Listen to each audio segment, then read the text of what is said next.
राम की ध्वजा फहरे, राम का गुणगान हो, राम काज के निमित्त जीवन का हर अनुसंधान हो, राम से ही प्रीति हो, राम का ही सम्मान हो, हर श्वास में प्रभु रमे ऐसा निर्मल ध्यान हो। अयोध्या के पवित्र, पावन और ऐतिहासिक राम मंदिर पर भगवा पताका फहराने से जुड़े इस विशेष कार्यक्रम रामधुन में आपका स्वागत है। मैं हूं प्रतिबिंब शर्मा। इस पावन अवसर पर कविता और गीतों के माध्यम से रामधुन सुनाने वाले देश के बड़े कवि हमारे साथ इस समय उपस्थित हैं। गजेंद्र सोलंकी जी हैं हमारे मध्य बैठे हुए हैं। आपका बहुत बहुत स्वागत है गजेंद्र जी। नमस्कार। तालियों से स्वागत कर सकते हैं कविजन हमारे जो सहयोगी। राजेश चेतन जी हैं बिल्कुल मेरे निकट बैठे हुए हैं पीले वस्त्रों में। आपका बहुत बहुत स्वागत है सबको। कीर्ति काले जी हैं, कीर्ति काले जी भी यहाँ पर हमारे साथ उपस्थित हैं। कीर्ति जी आपका भी स्वागत है। और स्वागत है संजय प्रभाकर जी का। नमस्कार संजय जी। राम। हाँ। राममय आप हो रहे हैं और आपने जैसे जैसे धार्मिक रचनाएं प्रारंभ की लिखनी, आपका कलेवर भी बदल गया जी। तो हम चाहते हैं कि प्रारंभ आपके गीत से हो। बिल्कुल। और यह जो कार्यक्रम है वो राम मंदिर पर पहली बार ध्वज आरोहण के लिए किया जा रहा है, तो मेरा गीत भी उसी पर है। मैं गा रहा हूँ।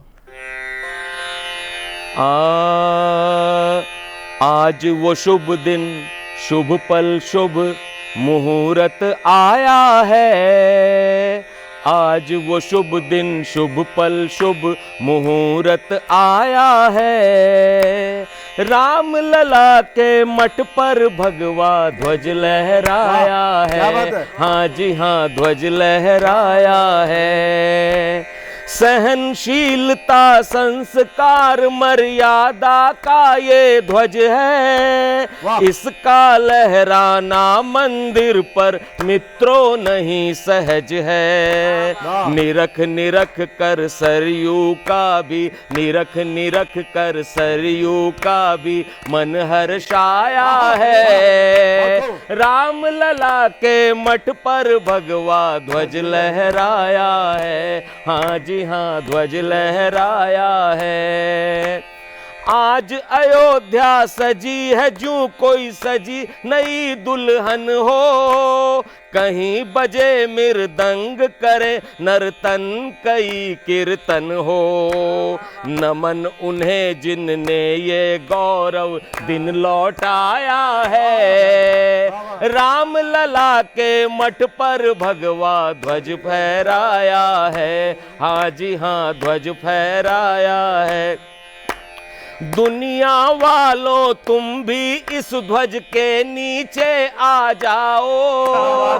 दुनिया वालों तुम भी इस ध्वज के नीचे आ जाओ। अन धन सुख संपत्ति वैभव मन वांछित फल पा जाओ। सिया राम ने सबको अपने, सिया राम ने सबको अपने गले लगाया है। राम लला के मठ पर भगवा ध्वज लहराया है। आज वो शुभ दिन, शुभ पल, शुभ मुहूर्त आया है।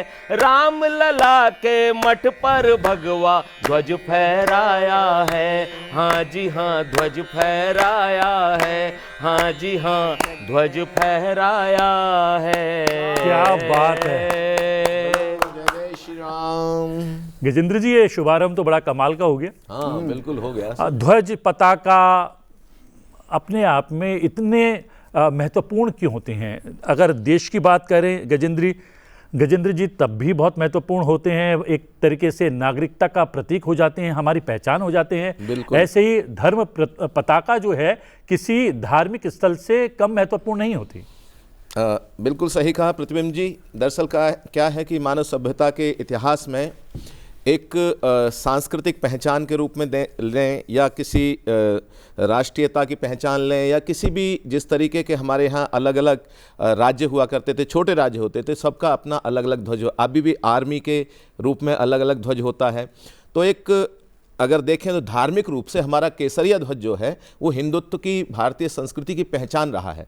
और वो जो केसरिया रंग जो लिया है वो लिया है सूर्य की लालिमा से, शौर्य पराक्रम का प्रतीक होता है। और कोई भी सभ्यता संस्कृति शौर्य पराक्रम के द्वारा ही संरक्षित, शक्ति और भक्ति की धाराओं के मतलब के द्वारा ही संरक्षित की जा सकती है किसी भी सभ्यता संस्कृति की धारा जो है। तो केसरिया ध्वज जो है वो भारतीय संस्कृति की सबसे बड़ी पहचान है। तो जो आपने कहा कि अलग अलग तरीके से उसका, एक तो यह है कि ध्वज जो है दूर से दिखाई देता है। जब युद्ध में ध्वज लेके चलते तो पता चलता था कि अपनी टुकड़ी, अपनी सेना किधर है। अलग अलग सेनाएं लड़ती थी, साथ साथ लड़ती थी। तो ध्वज जो है, जब केसरिया ध्वज ऊपर लहराता है, और बहुत सारे मंदिरों पर आप देखते हैं, दक्षिण के बहुत सारे मंदिरों पर ध्वज ऊपर से दिखाई देता है, धार्मिक ध्वज। ऐसे ही केसरिया ध्वज भगवान श्री राम जी के मंदिर पर जब लहराएगा तो दूर से दिखाई देगा, किलोमीटर की दूर से, कि भगवान श्री राम जी का मंदिर वहाँ है। और वो एक प्रेरणा भी देता है और आत्मगौरव की अनुभूति भी कराता है। कोई ध्वज ऐसे ही नहीं कि सामान्य है। जैसे पूरी दुनिया में हमारा तिरंगा है, वो आत्मगौरव पहचान ही नहीं है भारत की, उस आत्मगौरव की पहचान भी कराता है। विदेशों में रहते हैं, कहीं भी रहते हैं, और मुझे लगता है कि एक बहुत अच्छा अवसर है ये कि भगवान श्री राम जी के मंदिर का निर्माण हुआ और अब ध्वज का आरोहण होगा, ध्वज उस पर लगाया जाएगा, तो पूरे देश और दुनिया में एक संदेश जाएगा इसका। बहुत अच्छा है। और मुझे लगता है कि अभी इस विषय को आपने कहा कि पूरी दुनिया वाले सब आ जाओ नीचे, तो अभी मेरे लिए बहुत सुखद संयोग रहा। जापान की यात्रा, एक जापान की 10 दिन की यात्रा थी। उसमें अवसर विशेष था कि वहाँ पर कुछ हमारे प्रवासी बंधु हैं, भारतवंशी हैं, जिसमें एक मिस्टर हरीश हैं और एक सपन सेन है, और भी 3, 4, 5 लोगों ने मिलकर, ज़्यादा इधर उधर, उन्होंने के भगवान श्री राम जी के मंदिर का निर्माण कराया। और 2, 3, 4 तारीख में वहाँ पर प्राण प्रतिष्ठा का कार्यक्रम रखा। और प्राण प्रतिष्ठा के कार्यक्रम में हमारे भजन सम्राट कन्हैया मित्तल जी गए, बाबा बालकनाथ जी गए मुख्य अतिथि के रूप में, और सौभाग्य मुझे भी मिला, एक कवि के रूप में मुझे भी उसमें सम्मिलित होने का सौभाग्य मिला।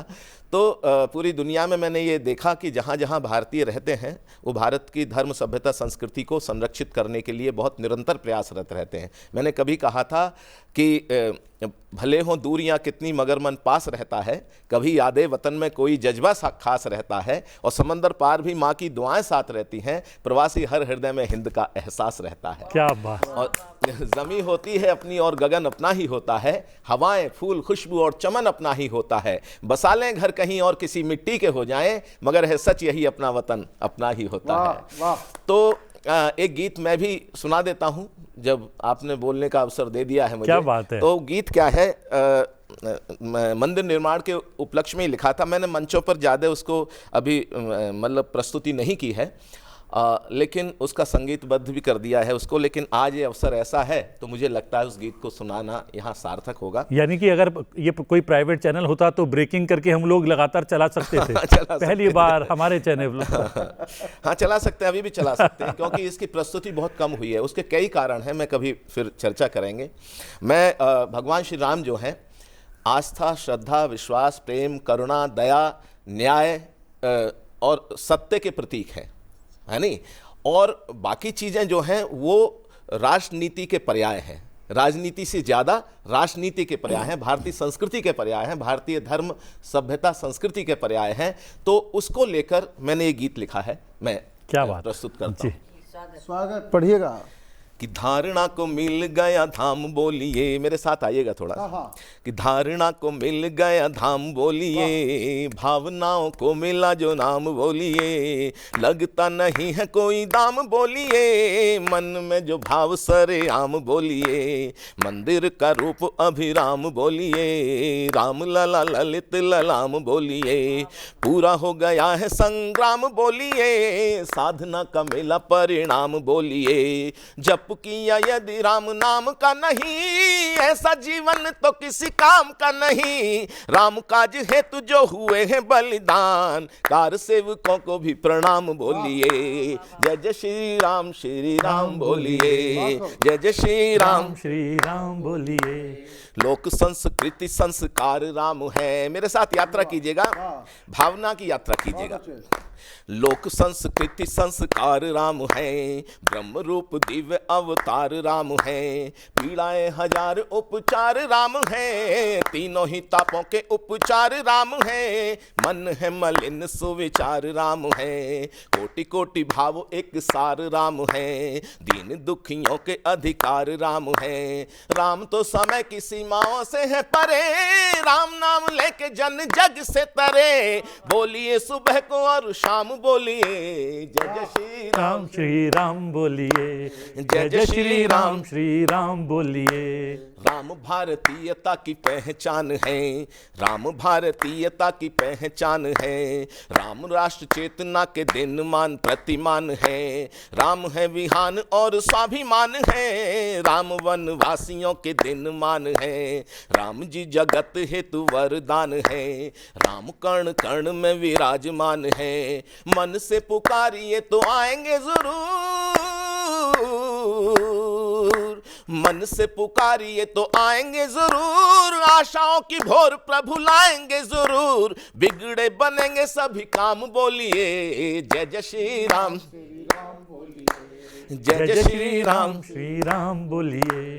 हृदयों में अंकित जो चित्र राम है, हृदयों में अंकित जो चित्र राम है। श्रेष्ठ से भी श्रेष्ठ वो चरित्र राम है। दीन और दुखियों के मित्र राम है, महकाए मन को वो इत्र राम है। श्याम वर्ण सुंदर सुचित्र राम है, अविरल निश्चल पवित्र राम है। जब कोई और राह ना दिखाई दे, पूरी होती कोई चाह ना दिखाई दे। कर आंख बंद एक नाम बोलिए जय जय श्री राम, श्री राम बोलिए, जय जय श्री राम, श्री राम बोलिए। वाल्मीकि तुलसी के गीत राम जी, वाल्मीकि तुलसी के गीत राम जी। शबूरी निषाद की है प्रीत राम जी, पूर्ण जीव जगत के मीत राम जी। प्रेम साधना का नवनीत राम जी, प्रेम साधना का नवनीत राम जी। सत्य की असत्य पर जीत राम जी, रघुकुल की अनूठी रीत राम जी। राम रोम रोम में समाये हुए हैं, राम रोम रोम में समाये हुए हैं। भक्ति योग चेतना जगाए हुए हैं, पल प्रति पल आठों याम बोलिए जय जय श्री राम, श्री राम बोलिए, जय जय श्री राम, श्री राम बोलिए। और प्रतिबिंब जी, जो मैंने आरंभ में ही कहा, मैं भगवान राम जी को किसी सीमाओं में नहीं बांधना चाहता, किसी जाति पंथ संप्रदाय भाषा भाषी क्षेत्र या किसी राजनीति किसी उसमें नहीं बांधता। और उसी को लेके मैं जो अंतिम बंद रखा है वो मैं उसको प्रस्तुत करता हूं कि भारत की एकता अखंडता है राम, भारत की एकता अखंडता है राम। भेदभाव से परे समानता है राम, शक्ति भक्ति शौर्य की प्रधानता है राम। मानव के मन की विशालता है राम, मानव के मन की विशालता है राम। मध्य क्रुद्ध युद्ध के दयालुता है राम, भारत महान की महानता है राम। हर जाति पंथ संप्रदाय के हैं राम, हर पद्धति के पर्याय के हैं राम। धन्य धन्य है अयोध्या धाम बोलिए जय जय श्री राम, श्री राम बोलिए, जय जय श्री राम, श्री राम बोलिए। धारणा को मिल गया धाम बोलिए, भावनाओं को मिला जो नाम बोलिए। लगता नहीं है कोई दाम बोलिए, मन में जो भाव सरेआम बोलिए। मंदिर का रूप अभिराम बोलिए, राम लला ललित ललाम बोलिए। पूरा हो गया है संग्राम बोलिए, साधना का मेला परिणाम बोलिए। जप किया यदि राम नाम का नहीं, ऐसा जीवन तो किसी काम का नहीं। राम काज हेतु जो हुए हैं बलिदान, कार सेवकों को भी प्रणाम बोलिए जय जय श्री राम बोलिए, जय जय श्री राम बोलिए, जय जय श्री राम बोलिए। बहुत अच्छा, वाह वाह वाह वाह, क्या बात है। शिराओं में रक्त जो है कुलांचे मारने लगा। तो मुझे लगता है कि भगवान श्री राम जी का जो कहना चाहिए, रामचरितमानस लिखा बाबा तुलसी ने, और आदि कवि वाल्मीकि, भगवान वाल्मीकि ने रामायण लिखी। अगर हम अपने आप को उनके मानस वंशज की तरह देखते हैं। अगर वे नहीं होते तो शायद भगवान श्री राम जी के पूरे जीवन का या उनके काल का दर्शन हमको नहीं हो पाता। और मुझे लगता है कि जब हम भगवान श्री राम जी के को श्रद्धापूर्वक उनकी पूजा करते हैं, आराधना करते हैं, साधना करते हैं, तो इन जिन्होंने भगवान श्री राम जी के हमको मतलब काव्य रूप में दर्शन कराए हैं, उनका भी उतना ही मान सम्मान होना चाहिए। क्या बात है। और आपने कहा कि सीमाओं में बांधा नहीं जा सकता। आप थोड़ा सा माइक नीचे कर लें, मैं राजेश जी से चर्चा करता हूँ। राजेश जी, क्योंकि आप लगातार विदेशों में आपका प्रवास रहा, विदेशों में हमने देखा कि गिरमिटिया मजदूर यहाँ से गए थे और उनके लिए संबल बनकर आया था राम नाम और राम से जुड़े हुए तमाम ग्रंथ, और आज एक शक्ति के रूप में वो जो हैं सबके सामने जो हैं आ रहे हैं। एक संयोजित शक्ति नज़र आती है गिरमिटिया मजदूर। अब देख रहे हैं कि बहुत सारे राष्ट्रों में, देशों में बाकायदा शासक के रूप में भी उभर कर आए हैं।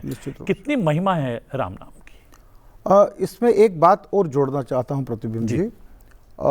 विश्व का सबसे बड़ा मुस्लिम कंट्री है इंडोनेशिया। जितने मुसलमान इंडोनेशिया में है उतने दुनिया के किसी भी देश में नहीं है। परंतु देखकर अच्छा लगता है कि जितनी रामलीलाएं इंडोनेशिया में होती है, शायद उतनी रामलीलाएं हम भारत में नहीं कर पाते। तो वहाँ के मुसलमान जो आर्टिस्ट हैं, कलाकार हैं, उनसे पत्रकारों ने पूछा, तुम तो मुसलमान हो, तुम रामलीला क्यों करते हो? और वहाँ के कलाकार ने बड़ा अच्छा उत्तर दिया कि हमने धर्म बदला है, पुरखे नहीं बदले। क्या बात। तो ये राम जो हैं पूरे विश्व में व्याप्त हैं, केवल भारत के नहीं हैं। और चर्चा अब चल रही है, तो ये भी मैं आपके साथ कहना चाहता हूँ प्रतिबिंब जी, क्योंकि मैं कार सेवक भी रहा हूँ और मेरे पिताजी भी कार सेवा में गए थे। एक घटना मैं सुनाना चाहता हूँ आज, और मैं भावुक हो रहा हूँ अंदर से। ये सब आज जब मंदिर का ध्वज लगा, प्रधानमंत्री जा रहे हैं लहराने के लिए, तो मैं भावुक भी हो रहा हूँ भीतर से। जब फोन आया आपके यहाँ संसद टीवी से कि राजेश चेतन आपको आना है, तो मुझे वो सब घटनाएं याद आ गई। गजेंद्र सोलंकी जी बैठे हैं, कीर्ति जी और संजय प्रभाकर जी बैठे हैं। भिवानी से चलती है गंगा जमुना एक्सप्रेस जो सीधी अयोध्या जाती है जी। सारे हरियाणा के कार सेवक वहीं इकट्ठे होते थे और हम उनको तिलक करके भोजन का पैकेट देके विदाई दिया करते थे जी। तो एक दिन की घटना बताता हूँ मैं। थोड़ा सा हम विलंब से चल रहे थे, तो मैं प्रमुख था, तो मैं वहाँ गया स्टेशन मास्टर के पास कि आज 5 मिनट क्या ट्रेन आप देर से चला सकते हैं। भूल गया स्टेशन मास्टर कि मैं स्टेशन मास्टर हूँ। उसने कहा अगर मैं स्टेशन मास्टर नहीं होता तो मैं भी कार सेवा में जाता। क्या बात है। तो हमने सोचा क्या ये राम की भक्ति है। उन्होंने कहा जब तक आप नहीं कहोगे ट्रेन नहीं चलेगी, आप सब कार सेवकों को बिठा दीजिए इसके अंदर। ये भाव मैंने देखा उस समय के अंदर। तो मैं आज भावुक भी हो रहा था कि सारा भारत राममय हो गया है इस समय। और मैंने आज सुबह आते आते प्रतिबिंब जी कुछ पंक्तियां निवेदन की है, मैं अपने मित्रों को भी समर्पित करता हूं और आप पूरे मंच को समर्पित करता हूं। और ये जो दृश्य कल हम देखने वाले हैं उसके बारे में मैंने कुछ निवेदन किया है। मंदिर का निर्माण बधाई स्वीकारो, मंदिर का निर्माण बधाई स्वीकारो, हिंदू धर्मोत्थान बधाई स्वीकारो। कनक शिखर पर धर्म ध्वजा का गूंजेगा, कनक शिखर पर धर्म ध्वजा का गूंजेगा, सत्य सनातन गान बधाई स्वीकारो। राम जानकी विवाह पंचमी के शुभ दिन, कल भगवान राम का विवाह हुआ था मां जानकी से। राम जानकी विवाह पंचमी के शुभ दिन होगा नवल विहान बधाई स्वीकारो। पीएम जाकर स्वयं ध्वजा फहराएंगे। मोदी जी जा रहे हैं अयोध्या, पीएम जाकर स्वयं ध्वजा फहराएंगे, एक नया अभियान बधाई स्वीकारो। अवधपुरी से कोटि कोटि जन देखेंगे, अवधपुरी से कोटि कोटि जन देखेंगे, धर्म ध्वजा की शान बधाई स्वीकारो। त्रेता मानो पुनः धरा पर उतरेगा, त्रेता मानो पुनः धरा पर उतरेगा, रखने अपना मान बधाई स्वीकारो। शंखनाद जयकारा दिशा दिशा होगा, शंखनाद जयकारा दिशा दिशा होगा, राम लला गुणगान बधाई स्वीकारो। तो मैं एक बात कहना चाहता हूं, यह मंदिर नहीं, 4 पंक्तियां समर्पित करना चाहता हूं। यह मंदिर नहीं, जागरण देश का है। यह मंदिर नहीं, जागरण देश का है। यह मंदिर नहीं, व्याकरण देश का है। सदी 5 का है ये संघर्ष अपना। ये मंदिर ही अंतःकरण देश का है। सारा भारत जुड़ा हुआ है इस राम मंदिर से। तो मैं बहुत बधाई, और इतना अच्छा लग रहा है आज के इस कार्यक्रम में बोलना। एक इतिहास 500 साल का अपने आगे बनते देख रहे हैं हम लोग। ये भी अपने आप में इतिहास भी है और एक उदाहरण भी है पूरे विश्व के लिए। हाँ। बहुसंख्यक 80% से ज़्यादा लोग 500 बरस से ज़्यादा इंतज़ार करते हैं, प्रतीक्षा करते हैं निश्चित रूप से अपने इष्ट के मंदिर निर्माण की। लेकिन वो घड़ी आ गई है और कहा जाता है कि हर शुभ कार्य का शुभ मुहूर्त निहित होता है, और संभवतः वो शुभ मुहूर्त था और राम मंदिर का निर्माण हो गया है। भव्य पताका फहरा रही है, अपने आप में राममय देश हो रहा है। कीर्ति काले जी यहाँ पर शक्ति की परिचायक बनकर, नारी शक्ति की परिचायक बनकर यहाँ पर विराजमान है। और हमने देखा भगवान राम के जीवन में बहुत महत्व था शक्ति का। और जब रावण का वध करने के लिए निकले, उसका संहार करने के लिए निकले, उससे पहले उन्होंने शक्ति की आराधना की थी, और शक्ति से जो आशीर्वाद मिला था उसका प्रतिफल जो है वो मिला और रावण का वध हो गया है। क्या कुछ लेकर आई हैं आप? देखिए, इतनी प्रसन्नता है मन में कि उसे शब्दों में बांध पाना प्रतिबिंब जी बहुत कठिन है। लेकिन मुझे वो दिन याद आते हैं जब मैं कॉलेज में पढ़ती थी, और उस समय मंदिर के निर्माण के लिए घरों घरों से राम शिलाएं एकत्रित की जा रही थी, और मैंने भी उसमें अपने घर से भी और पड़ोसियों से मांग मांग कर राम शिलाएं वहाँ पर अर्पित की, और तब मैं कविताएं लिखने लगी थी। तो ग्वालियर में मेरा जन्म हुआ और वहीं मेरी शिक्षा दीक्षा हुई। तो वहाँ भव्य कवि सम्मेलनों का आयोजन होता था और एक टोली बनाकर कवि जाते थे, और मैंने भी उन कवि सम्मेलनों में भाग लिया। और किसी ने कुछ नहीं पूछा कि किसको क्या मिलने वाला है, कितने दिन के लिए जाना है। एक साथ एक बार इधर इस मोहल्ले में, अगले दिन उस मोहल्ले में, उसके अगले दिन उस मोहल्ले में। तो एक ऐसा जज्बा था। दीदी रितंभरा जी का भाषण होता था और पूरा ग्वालियर उमड़ पड़ता था वहाँ पर। तो वो दृश्य मुझे आज इतना याद आ रहा है। और जब ये मंदिर का निर्माण हुआ, उस समय कवि सम्मेलन हुआ वहाँ पर, और सारे कलाकार, सारे कवि वहाँ पर आमंत्रित किए गए। और वहाँ जाकर जब प्रथम दर्शन हमने रामलला के किए, तो मेरे तो अश्रुधारा रुकने को तैयार नहीं थी। तो जिस तरह से प्रसन्नता का उन्मेष हुआ हृदय में, तो वो मुझे लगता है कि केवल मेरे ही हृदय में नहीं हुआ, प्रत्येक सनातनी हिंदू के हृदय में वो उन्मेष हुआ। और जहाँ जहाँ पर हमारे सनातनी लोग रहते हैं, मैंने तो बाहर भी जाकर देखा है। मैं कुछ दिन पहले के ट्रिनिडाद टोबैगो गई थी, तो वहाँ मैंने देखा कि भव्य हनुमान जी का जो मंदिर था, वहाँ हम लोग दर्शन करने गए, और मैंने विशेष रूप से कहा था कि मैं दर्शन करने अवश्य जाऊंगी। वहाँ जब गई तो मैं रुक नहीं पाई, और मैंने हनुमान चालीसा का पाठ, जितने भी सारे डेलीगेट्स आए थे, सब देशों के आए थे, मैंने सबको वहाँ बिठाया, चबूतरे पर बिठाया, और वहाँ पर फिर उसके हनुमान चालीसा का पाठ हम लोगों ने किया। तो साथ में कोई एक ढोलक बजाने वाला भी आ गया, कोई मंजीरे बजाने वाला भी आ गया। ऐसी कृपा वहाँ पर हुई। तो बस मन में भाव होने चाहिए, अपने आप सारी चीजें जुड़ती चली जाती हैं। एक रचना मैं आपको सुनाती हूँ, बड़े मन से मैंने लिखी है, तो आपको सुनाती हूँ, सुनिएगा। अभी जो धर्म ध्वजा फहराई जा रही है, सुनिए।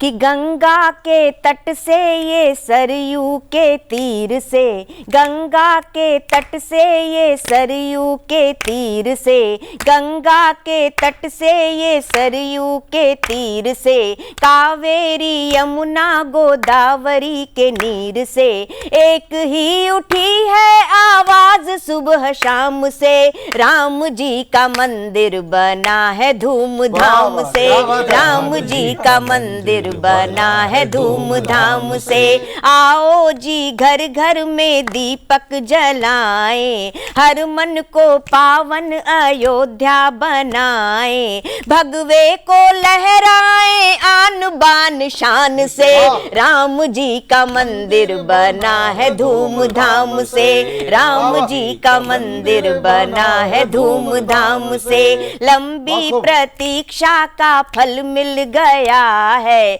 लंबी प्रतीक्षा का फल मिल गया है, सबके दिलों का कमल खिल गया है, सबके दिलों का कमल खिल गया है। मन रहा है उत्सव बड़े ही इंतजाम से, राम जी का मंदिर बना है धूमधाम से, राम जी का मंदिर बना है धूमधाम से।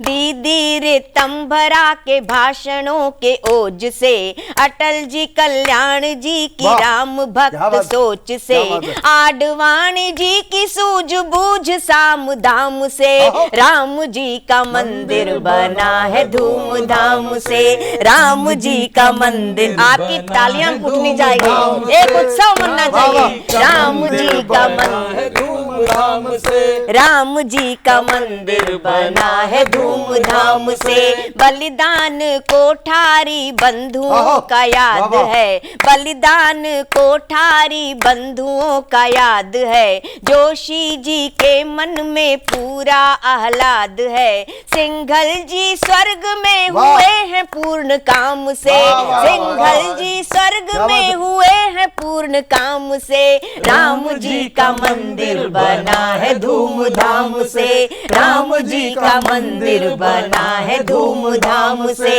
राम जी की लीला है, राम जी की माया, राम जी की लीला है, राम जी की माया, पूरा जगत है ये राम जी की छाया, पूरा जगत है ये राम जी की छाया। धर्म ध्वजा लहराए मोदी जी शान से, धर्म ध्वजा लहराए मोदी जी शान से, राम जी का मंदिर बना है धूमधाम से, राम जी का मंदिर बना है धूमधाम से। गंगा के तट से ये सरयू के तीर से, गंगा के तट से ये सरयू के तीर से, कावेरी यमुना गोदावरी के नीर से, कावेरी यमुना गोदावरी के नीर से, एक ही उठी है आवाज सुबह शाम से, राम जी का मंदिर बना है धूमधाम से, राम जी का मंदिर बना है धूमधाम से, राम जी का मंदिर बना है धूमधाम से। क्या वाह वाह बात है, वाह वाह, क्या बात है। आनंद आ गया। सभी सुनने वालों को मेरा राम राम। मैंने कहा ना, नारी शक्ति हमारे मध्य विराजमान है और शक्ति का ऐसा संचार हुआ है आपकी कविता के माध्यम से। ये चक्र जो है एक बार का पूर्ण हो गया है और चक्र को जो है दोबारा से घुमाते हैं और संजय जी से आग्रह करते हैं। संजय जी जी, मैं तो ये कहना चाहता हूँ कि आज एक ऐतिहासिक दिन तो है ही है, साथ में हम कवियों और गायकों के लिए भी सौभाग्यशाली दिन है। क्या बात, वाह। कि आज पहली बार नए नवनिर्मित राम मंदिर में ध्वजारोहण हो रहा है और हम लोग जो है सो यहाँ पर कार्यक्रम कर रहे हैं, गा रहे हैं, कविता सुना रहे हैं। तो मैं ये बताना चाहता हूँ कि राम जी के मंदिर से लोग प्रश्न करते हैं कि इससे क्या होगा, तो मैं इस गीत के माध्यम से बताना चाहता हूँ कि क्या क्या होने वाला है। क्या बात, बताइए, स्वागत। बताइए सर। राम लला करे सबका भला, इसी में सब हो गया, सब हो गया, सबका हो गया। आप कोई मत बोलना कि हमारा नहीं हुआ। राम लला करे सबका भला, राम लला करे सबका भला, धनिया निर्धनिया हो चाहे, धनिया निर्धनिया हो चाहे, कोई करम जला, राम लला करे सबका भला, राम लला करे सबका भला, इसका भी भला उसका भी भला, अरे राम लला करे सबका भला। अब राम लला की जो मूर्ति स्थापित हुई है 5 साल वाली है। सूरत सावली छवि मनुहारी, पीत वसन कांधे धनुधारी, राम लला भक्तन भयहारी, राम लला भक्तन भयहारी। कौशल्या दशरथ के ललना, कौशल्या दशरथ के ललना, जाने हर एक कला। राम लला करे सबका भला, वाह वाह। राम लला करे सबका भला। अब राम नाम में क्या महिमा है, क्या लाभ होता है राम, वो मैं बताता हूं आपको जी। कि राम जो है वो कभी किसी सेठ साहूकार के घर नहीं गए, वो गए तो भिलनी के घर पे गए। क्या बात है, वाह। वो गए तो अहिल्या को तारने के लिए गए। उन्होंने, अभी बताएंगे हमारे चेतन जी जिन्होंने बहुत बढ़िया, कि उन्होंने मित्र भी बनाया तो पशु पक्षियों को बनाया। तो ऐसे में राम के नाम की महिमा बताना चाहता हूं कि तर गई मीरा राम नाम गा, तर गई मीरा राम नाम गा, भाग जगा भिलनी शबरी का, भाग जगा भिलनी शबरी का, सबने गाया रे मनवा गा, सबने गाया रे मनवा गा। राम नाम अमृत रस जैसा, राम नाम अमृत रस जैसा, जू मिश्री का डला।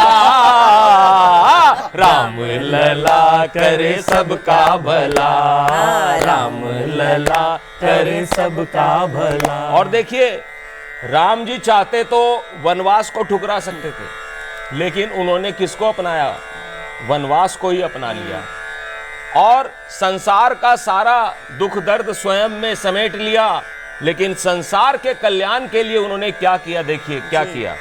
राम महल के बाहर रहकर, राम महल के बाहर रहकर, शीत घाम बरखा सब सहकर, शीत घाम बरखा सब सहकर, शांत रहे अपना दुख गह कर, शांत रहे अपना दुख गह कर, कथा गान कर राम प्रभाकर, कथा गान कर राम प्रभाकर, रुंध आता है गला। राम लला करे सबका भला, इसका भी भला उसका भी भला। धनिया निर्धनिया हो चाहे, धनिया निर्धनिया हो चाहे, कोई करम जला। राम लला करे सबका भला, ओ करे सबका भला, हाँ करे सबका भला, ओ करे सबका भला। बोलो सियावर रामचंद्र भगवान की जय। संजय जी कमाल है। तो इस तरह से रामचंद्र जी के बारे में, राम मंदिर के बारे में जो लोग अनगढ़ बातें कहते हैं, जिनका कोई सिर पैर नहीं है, उनके लिए ये मेरा गीत जवाब है कि राम जी सबका भला करते हैं और सबसे पहले जो वंचित लोग हैं उनका भला करते हैं। जैसे हमारे राम जी के पद चिन्हों पर ये सरकार चल रही है, अंधे को भी दिख रहा होगा कि जो शौचालय की व्यवस्था की गई, आज कोई भी भूखा न रहे राम के इस देश में। बहुत अच्छा। अनाज दिया जा रहा है सबको। सबसे बड़ी बात है कि जो महिलाओं की सुरक्षा है उसके ऊपर में बहुत ही विशेष काम किया जा रहा है। अच्छा। तो राम राज्य में और क्या चाहिए हमें, भरपेट भोजन चाहिए 2 टाइम का, कोई भूखा न सोए, सब सुरक्षित रहे यहाँ पर, यही तो चाहिए। तो इस तरह से राम के देश में राम जी से संबंधित उनके आदर्शों पर, उनकी मर्यादाओं पे चलने का सारा बंदोबस्त किया जा रहा है और उस पे हमारे जो देश की सरकार है वो चल रही है। तो प्रजा भी अब धीरे धीरे उसका अनुकरण और अनुसरण करने लगी है। गजेंद्र जी, ये एक बहुत बड़ा केंद्र बन गया है, पर्यटन का भी केंद्र, धार्मिक आस्था का केंद्र तो हमेशा से ही रहा है। चाहे रामलला जो है टेंट में विराजते थे, तब भी आस्थावान लोग उनके दर्शन के लिए जाया करते थे और अब तो एक विशाल मंदिर का निर्माण वहाँ पर हो गया है। लेकिन उसके साथ साथ एक पर्यटन का बहुत बड़ा केंद्र, जिस तरीके का इंफ्रास्ट्रक्चर वहाँ पर डेवलप किया गया है और जिस तरीके से देश विदेश के सैलानी वहाँ पर पहुँच रहे हैं, अपने आप में अनुपम उदाहरण। निश्चित रूप से प्रतिबिंब जी, मुझे लगता है कि विश्व का पर्यटन का बहुत बड़ा केंद्र जो है, धर्म, आस्था, श्रद्धा, विश्वास, जैसा पहले भी मैंने कहा, वो तो है ही, लेकिन धर्म और अर्थ कहा जाता है। सामान्य रूप से अमरत्व जो होता है शब्द का होता है, धर्म का होता है, कर्म का होता है। अर्थ जो है उसको आधार देता है, और बिना अर्थ के आज के समय में जो पूरा भारत हो या कोई पूरी दुनिया, अर्थ के साथ, अर्थ के बिना कुछ नहीं है। तो मुझे लगता है कि भगवान श्री राम जो है धर्म के साथ साथ अर्थ की भी व्यवस्था उनके नाम के साथ जुड़ी हुई है, और भारत की जो पर्यटन की दृष्टि से जो वहाँ का विकास हुआ है या विस्तार हो रहा है, वो अपने आप में वर्तमान में भारत की जो आर्थिक नीति है उसको भी कहीं ना कहीं आधार देने के लिए है। और दूसरा क्या है कि जब वहाँ जाते हैं लोग तो बहुत सारे होटल्स बन गए हैं, बहुत सारे वहाँ का जो हवाई अड्डा है वो भी अनुपम, और वो भारतीय जिस तरीके का अयोध्या जी का वो रहा है, अतीत रहा है, वर्तमान है, और भगवान श्री राम जी का मंदिर बना है, तो वहाँ सब कुछ उन्हीं भावनाओं से वो उसका निर्माण किया गया है। ये वहाँ जाने वालों को अनुभव में आता है। बहुत सारे लोग हैं, मैं मतलब मुझसे कहते हैं कि भाई हमको जाना है, कैसे क्या है, जानकारी लेते हैं, हम देते हैं जी। और मुझे जब मैं वहाँ इबाराकी, जापान में था, इबाराकी सोडो में बना है वो मंदिर, जब वहाँ गए थे तो भगवान श्री राम जी के मंदिर का मुझे पूरा वो याद आ रहा था वहाँ पर रह के कि वहाँ मंदिर का निर्माण हुआ है। तो प्रेरणा मिली यहाँ से, अयोध्या जी के भगवान श्री राम की जन्मभूमि के मंदिर से, और उन्होंने भी इस तरीके का वहाँ पर निर्माण कराया। ऐसा कोई प्रेरणा देता हुआ कोई और? देखिएगा, मैं गीत बहुत सारे हो सकते हैं, लेकिन मैंने एक गीत लिखा था कि भारत के परिंदों की जग में पहचान तो जिंदा है, रहे कहीं भी दिल में हिंदुस्तान तो जिंदा है। हिंदुस्तान का मतलब केवल ये भौगोलिक वो नहीं है, हिंदुस्तान का मतलब है एक संपूर्ण राष्ट्र जिसकी एक संस्कृति है, जो जीवंत राष्ट्र कह सकते हैं हम, भारत माता के रूप में कहते हैं, किसी भी रूप में कहते हैं। तो एक गीत मेरा है भारतीय संस्कृति को लेकर, और वो लिखा कब था, जब विदेशों में जाना शुरू किया 2002 में। राजेश जी को याद होगा, इंग्लैंड पहली बार गए थे, उसके बाद में यात्राएं शुरू हुई विदेशों की, प्रवासी भारतीयों के बीच में जाना आना हुआ। लगभग 16-17 देशों के ऑथेंटिक रूप से बता रहा हूँ टीवी चैनल पर, लगभग 50 से अधिक यात्रा हैं, 4 पासपोर्ट भरे हुए हैं। तो मैंने कभी लोकेशना की दृष्टि से मतलब सोशल मीडिया वगैरह पे कम रहा हूँ मैं, लेकिन अभी थोड़ी सी। तो एक गीत मैंने लिखा था उस समय प्रवासियों के लिए, उसमें से कुछ अंतरा सुना देता हूँ एक। और उसमें भी 2003 में जो 2007 में जो विश्व हिंदी सम्मेलन हुआ था सूरीनाम में, उस समय उस गीत को पूरा किया था, तो मैं वो सुनाता हूँ। स्वागत। कि गंगा की कल कल सीने में, जब कहते हैं कि भारत क्या है, तो मैंने उस अतीत को ढूंढा, अतीत में क्या गौरवशाली रहा, उसमें से कुछ अंश है तो बहुत विस्तृत, लेकिन वो अंश मैंने इसमें करवाया कि गंगा की कल कल सीने में, चंदन सी महक पसीने में, मन में मुरली की मधुर तान, तन पावनता का दिव्यदान, वाणी में कबीरा की साखी, वाणी में कबीरा की साखी, हाथों में रामायण राखी, मन में गीता का दिव्य ज्ञान, और कर्म योग जीवन विधान, सदसंकल्पों के संग धाए, सदसंकल्पों के संग धाए, भारतवंशी जग में छाए, भारतवंशी जग में छाए, जिनका इस भारत से नाता, जिनका भारत माँ से नाता, उनका तन मन नित्य यह गाता। और क्या गाता होगा कि रत्नाकर ने चरण पखारे, सागर जिसके चरण पखारे, दिव्य हिमालय माथा है, सारे जग में अजब निराली भारत माँ की गाथा है, अपनी गौरव गाथा है, गंगा की कल कल सीने में, चंदन सी महक पसीने में, मन में मुरली की और पंक्तियां सुनिएगा। जो कहते भारत दीनहीन, जो कहते हजारों सालों की प्रताड़ना, संघर्ष, मार काट, ये लूटपाट, सबसे निकल के भारत आज इसी स्थिति में खड़ा हुआ है। तो जो लोग आज भी आलोचना करते हैं उनके लिए मैंने कहा आत्मगौरव होना चाहिए। जो इस देश की मिट्टी में जन्म लिया है वो नागरिक है भारत का, और उस नागरिकता का उसको सम्मान करना चाहिए भारत के, कि जो कहते भारत दीनहीन कायर कपूत लज्जा विहीन, उनको इतिहास बताता हूँ गौरव झांकी दिखलाता हूँ। जब जग पर थे तम के साए हमने प्रकाश के गुण गाए, हमने किरणों के गुण गाए। जब तत्व ज्ञान को पहचाना जग ने भी विश्व गुरु माना, जग ने भी विश्व गुरु माना। अध्यात्म दिया विज्ञान दिया, माधव बन गीता ज्ञान दिया। हम अर्थशास्त्र के अन्वेषक,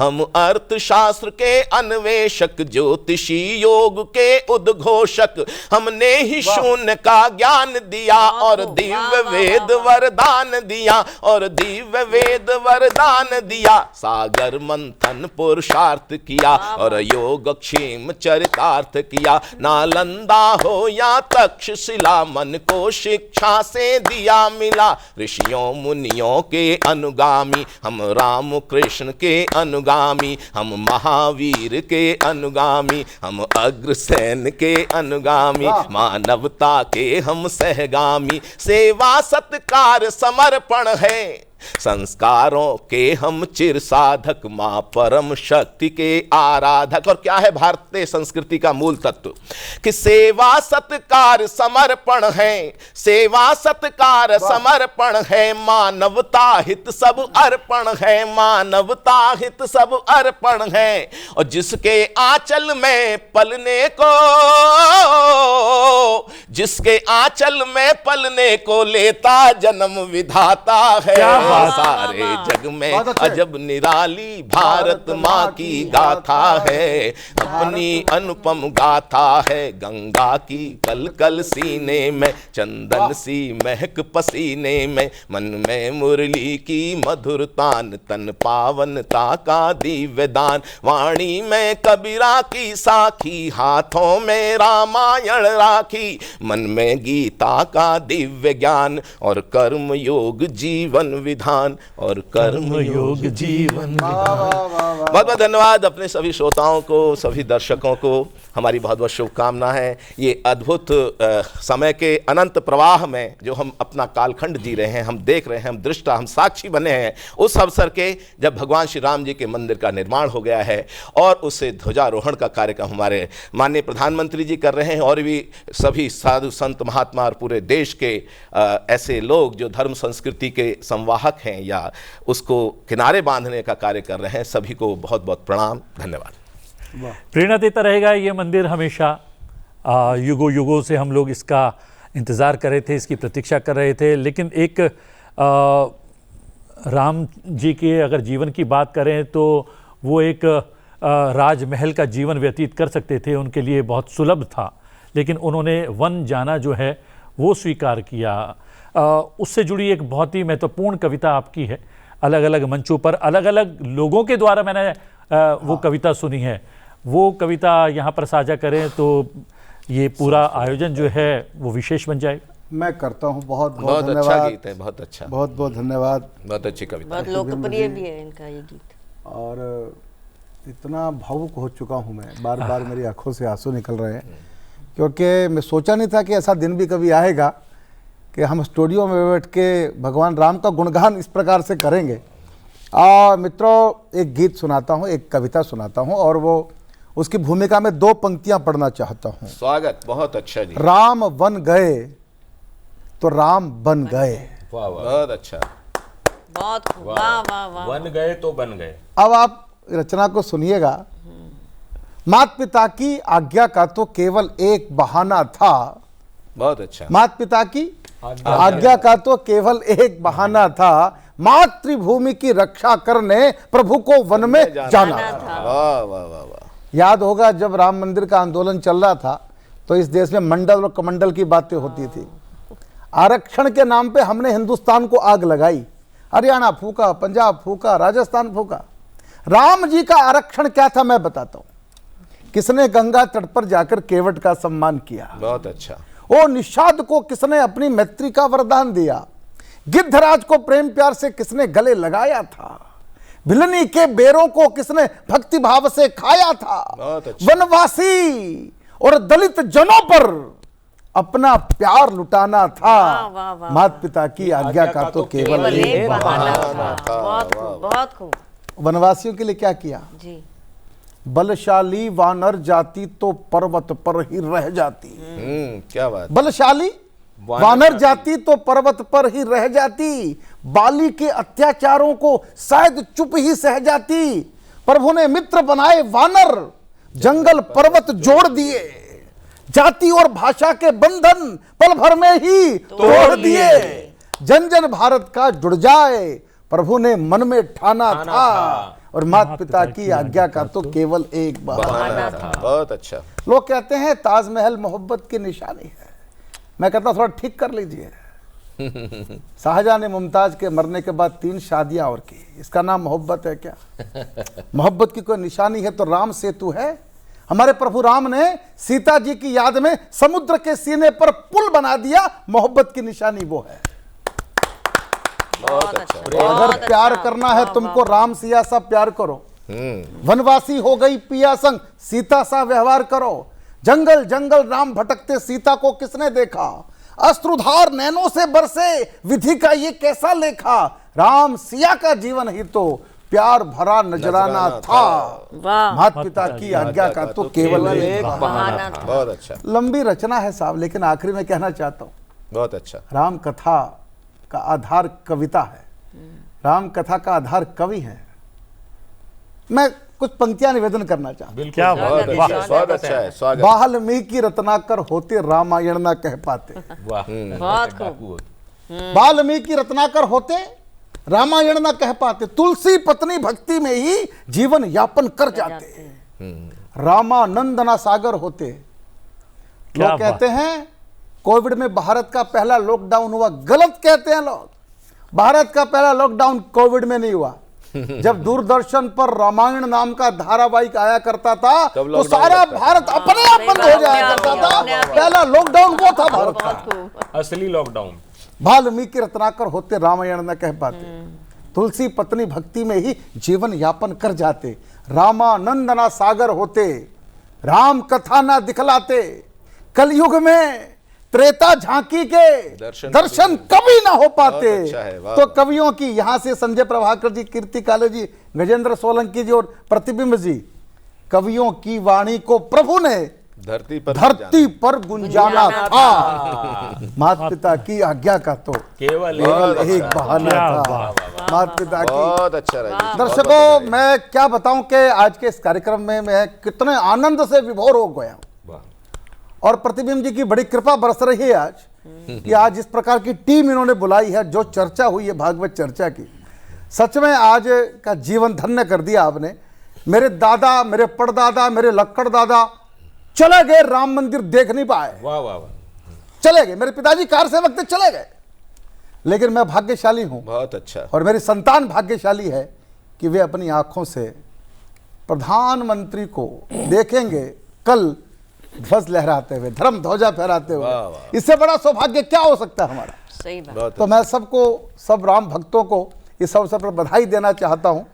इस कार्यक्रम के माध्यम से सब मेरी बधाई स्वीकार करें। और मुझे भी 2.5 दशक से ज़्यादा हो गया है पत्रकारिता करते हुए, इस तरीके के कार्यक्रम करते करते, लेकिन मुझे भी वो जो एहसास जो है, जिसका जिक्र आप कर रहे हैं, जिसकी चर्चा आप कर रहे हैं, वो पहली बार हो रहा है कैमरों के सामने। समय अविरल गति से भाग रहा है, और ये समय ही है कि इसने हमें कार सेवा भी दिखाई, गोलियां चलती हुई भी दिखाई, साधु संत और साधकों और कार सेवकों के लहूलुहान क्षत विक्षत हमें जो है शव भी दिखाए। और लेकिन आज अनुपम कृपा हुई है, भव्य राम मंदिर का निर्माण हो गया है और भव्य पताका राम मंदिर पर फहरा रही है। समय चक्र को जो है समापन की ओर ले जाते हैं, और कीर्ति जी आपसे आग्रह करते हैं। डॉक्टर साहब, शक्ति की तरफ ले चलते हैं। बिल्कुल, शक्ति आराधना, शक्ति की साधना करनी बहुत आवश्यक है, क्योंकि बिना शक्ति के शिव भी कुछ नहीं होते। ठीक बात। शिव और शक्ति साथ में रहते हैं, तभी अनुपम कृपा बरसती है। शक्ति बिन आज जो भव्य राम मंदिर का निर्माण पूरा होना है और धर्म ध्वजा उस पर लहरानी है, एक गीत मैं आपको सुनाती हूँ। तरह तरह के विषय अभी इस मंच पर हुए। मैंने तो पहले भी बताया, मैंने वो दृश्य देखा है और उस वय में देखा है और मैंने उसमें भाग भी लिया है, जब स्थान स्थान पर हम कवियों ने कवि सम्मेलन किए राम मंदिर निर्माण के लिए। बहुत सारे कवि तो चले गए, मंदिर देख नहीं पाए, लेकिन हम सौभाग्यशाली हैं, जैसे राजेश जी ने कहा कि हम देख रहे हैं। पंक्तियां सुनाती हूँ, देखिए। लखन लला बजरंग बली की और अयोध्या धाम की, लखन लला बजरंग बली, आप लोग साथ में बोलेंगे। लखन लला बजरंग बली की और अयोध्या धाम की, जय जय जय बोलो मर्यादा पुरुषोत्तम प्रभु राम की, जय जय जय बोलो मर्यादा पुरुषोत्तम प्रभु राम की। लखन लला बजरंग बली की और अयोध्या धाम की, जय जय जय बोलो मर्यादा पुरुषोत्तम प्रभु राम की। राम जिन्होंने पिता वचन हित राजपाट सब छोड़ दिया, राम जिन्होंने भील के रात निषाद से नाता जोड़ लिया, राम जिन्होंने शबरी के जूठे बेरों को खाया था, राम जिन्होंने पक्षीराज को भरत समान बताया था, राम जिन्होंने शिलाखंड को पुनः अहिल्या बना दिया, राम जिन्होंने पूरे जीवन एक पत्नी व्रत धर्म जिया, राम जिन्होंने खरदूषण बाली सुबाहु को तारा था, राम जिन्होंने अहंकार से मंडित रावण मारा था, राम जिन्होंने अहंकार से मंडित रावण मारा था।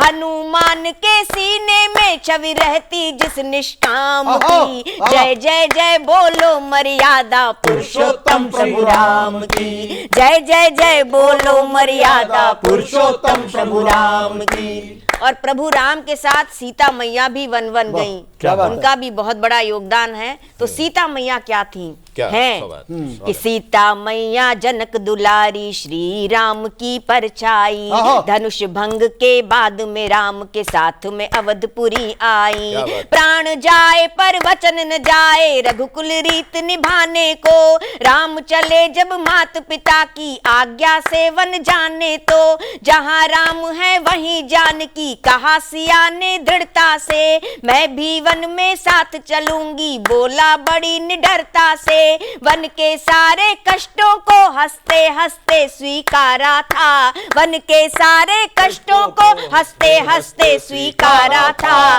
महाबली रावण भी पतिव्रता सीता से हारा था, महाबली रावण भी सीता पतिव्रता सीता से हारा था, मूर्ति अधूरी रहती है बिन सीता के अब राम की, जय जय जय बोलो मर्यादा पुरुषोत्तम प्रभु राम की, जय जय जय बोलो मर्यादा पुरुषोत्तम प्रभु राम की। और वो अयोध्या नगरी कैसी है, पहले कैसी थी? बहुत ही अद्भुत। और अब जब मंदिर का निर्माण हो गया है तब उसकी शोभा देखने योग्य है। कैसी लगी मुझे अयोध्या नगरी, आपको दिखाती हूँ शब्दों के माध्यम से कि वही अयोध्या जहाँ राम ने त्रेता में अवतार लिया, वही अयोध्या जिसकी रज में खेले सिर पर धार लिया, वही अयोध्या ठुमक ठुमक कर चले जहाँ दशरथ नंदन, वही अयोध्या देव दनुज सब करते जिसका अभिनंदन, वही अयोध्या जहाँ पे सरयू कल कल कल कल बहती है,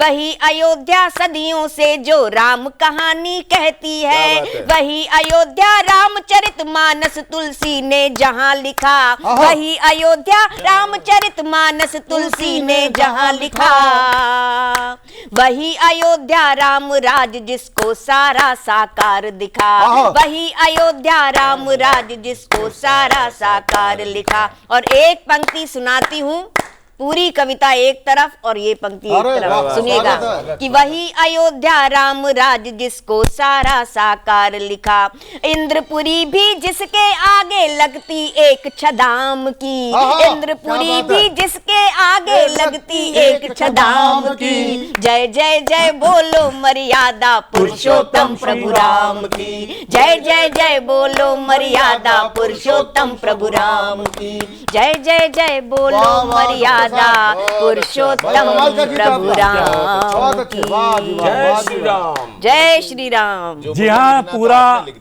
पूरा कार्यक्रम अयोध्यामय हो गया है, राममय हो गया है, और अयोध्या से लेकर दक्षिण तक, पूरब से लेकर पश्चिम तक राम राम और राम हो रहा है। इस पूरे कार्यक्रम को, पूरे आयोजन को राममय बनाने के लिए आप चारों कवियों का बहुत बहुत धन्यवाद। बहुत बहुत प्रतिबिंब जी, आपका भी बहुत बहुत धन्यवाद। मैंने पूछा था प्रतिबिंब का बिंब क्या है, तो अब पता चल रहा भगवान श्री राम जो बिंब हैं उनके आप प्रतिबिंब हैं। क्या बात है। जी हाँ, इस विशेष में इतना ही। मुझे आज्ञा दीजिए, बने रहिए संसद टीवी के साथ। नमस्कार। वाह।